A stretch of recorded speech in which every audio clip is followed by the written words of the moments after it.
Bonjour mes belles attitudes, bonjour mes lovers, je vous reviens avec la tarte aux pommes.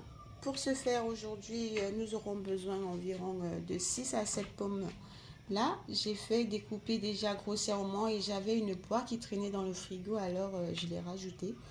On aura besoin aussi d'un petit peu de cannelle, un petit peu de gingembre. Ici, nous avons 35 grammes de sucre. Et là, ce qui est en train de fondre, c'est du beurre, 20 à 30 grammes de beurre. Maintenant, nous allons laisser fondre le beurre tranquillement. Et par la suite, nous allons rajouter nos pommes. On laisse fondre tranquillement.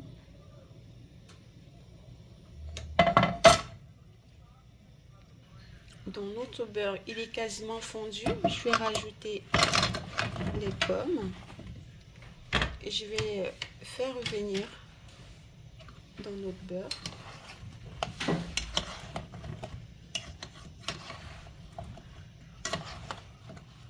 On va bien faire revenir, bien mélanger beurre et pommes. Une fois bien mélangé, je vais rajouter notre sucre.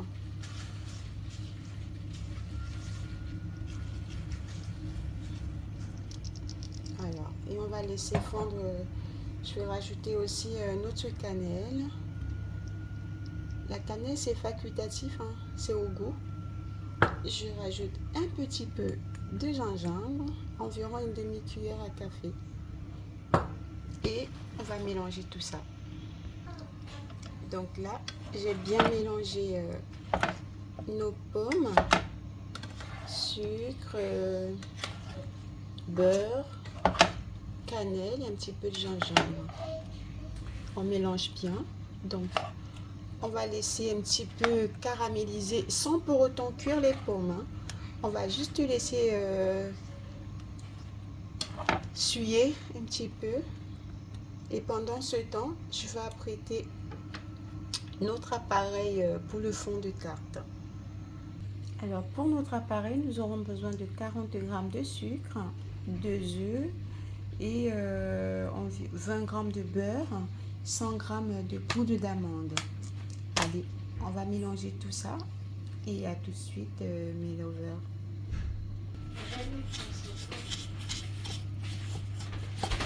On mélange bien ça.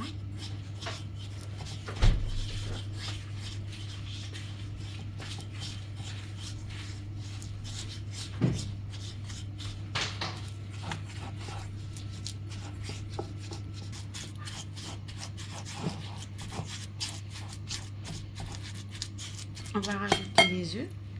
On n'oublie pas nos pommes qui sont en train de suer. Donc là, le sucre il a bien fondu.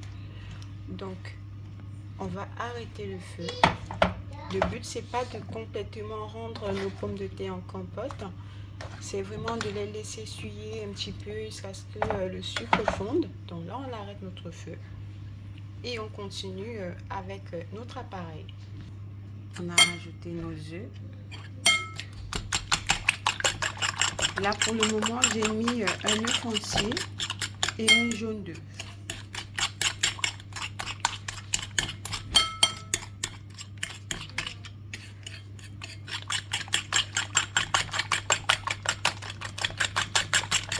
On mélange, on mélange, on mélange.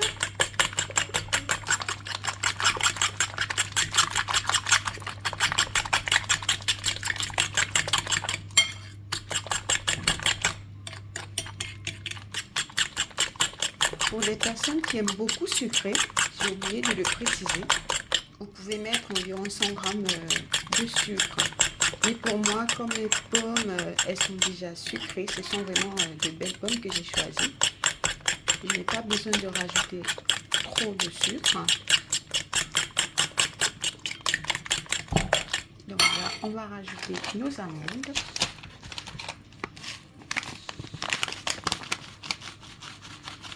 Et on va bien mélanger l'ensemble.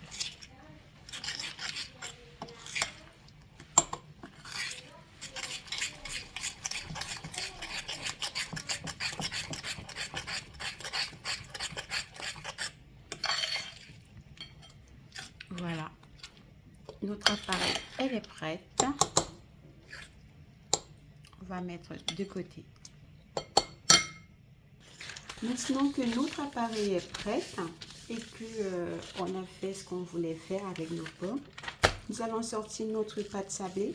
La recette de cette pâte sablée, vous pouvez la voir en cliquant juste sur le lien qui apparaît sur la barre de l'écran. Cette belle pâte, c'est de la pâte faite maison.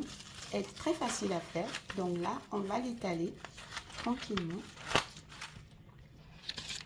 Donc là, on va l'ouvrir tranquillement comme ça. Je l'ai faite la veille, cette pâte sablée.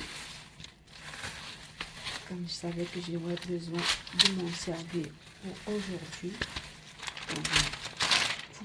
Vous, pour l'étaler, vous pouvez juste mettre de la farine. Et dans ce cas, il faudra mettre un petit peu moins de farine pendant la réalisation de la pâte.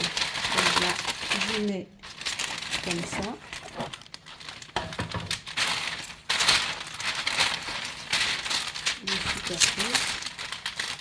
Et ensuite, je vais venir l'étaler. Comme ça.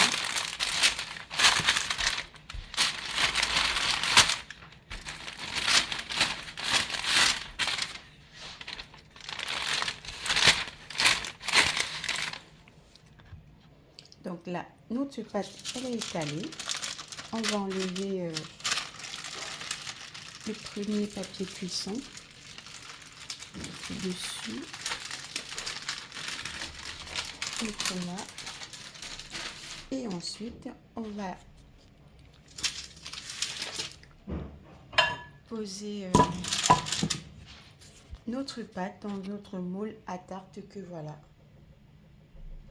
Une fois que notre pâte a été posée dans notre moule à tarte, on va passer tranquillement le rouleau par-dessus pour couper les bords. Oh là là. Voilà. Tranquillement comme ça. Je crois que là, je vais faire comme ça. Voilà.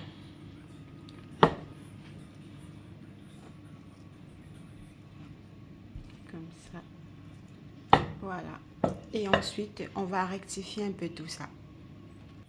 Et voilà, on a notre tarte qui est, je vais dire, notre pâte à tarte qui est posée bien dans l'assiette. Donc, on va faire percer comme ça pour laisser transpirer.